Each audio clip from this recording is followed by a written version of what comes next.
A childhood of poverty and homelessness inspired young entrepreneur Teboho Twala to make a new mainstream beer to revolutionize the rather monopolized beer industry.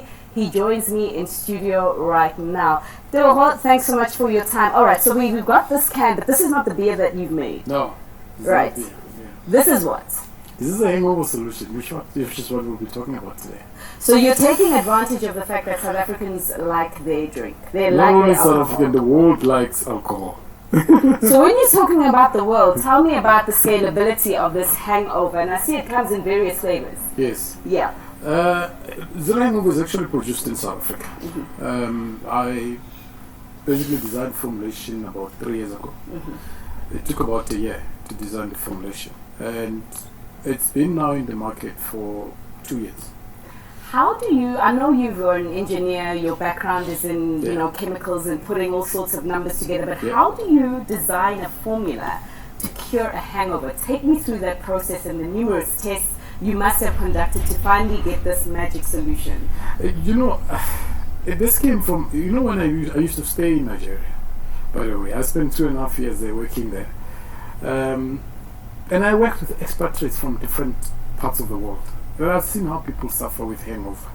So one of the things that I always constantly asked myself was, why is there no hangover solution? Tried, tested, and proven.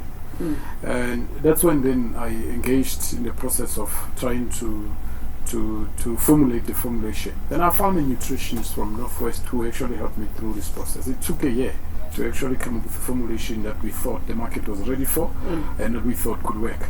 And I tested it with the friends of my friends that drink alcohol. Oh, you should have come to me. No disclaimer. But tell me, 2 years you say you've had this. How have sales been? You know what? I have to be honest with you. I mean, we were in a PET bottle, a plastic bottle. We started in a plastic bottle, and then we did well with the plastic bottle. And then we started realizing where the market is going, because the can is an in thing. And with the can, you get a longer shelf life, And obviously, for all other security reasons, the can is always a much better option. Then we started there. As a business, we are undercapitalized. We could do better. The demand for the product is amazing. The challenge has been that we basically are leasing a plant where we are producing.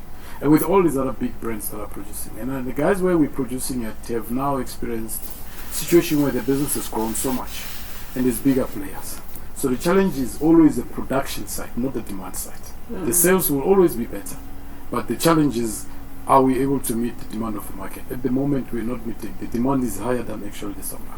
I mean, when you talk about being undercapitalized, have you partnered or tried to potentially partner with some of the big beverages makers about, a potential deal that will inject some capital into your business and give you scale? I have to be honest with you. I have not done with the majors. But I've met a few people that have funds to partner with me, but I think our visions were not aligned. So at the moment, it's only now that I've sort of played around with the idea that perhaps then we need to involve the majors. And I've had 1 or 2 interests, and let's see.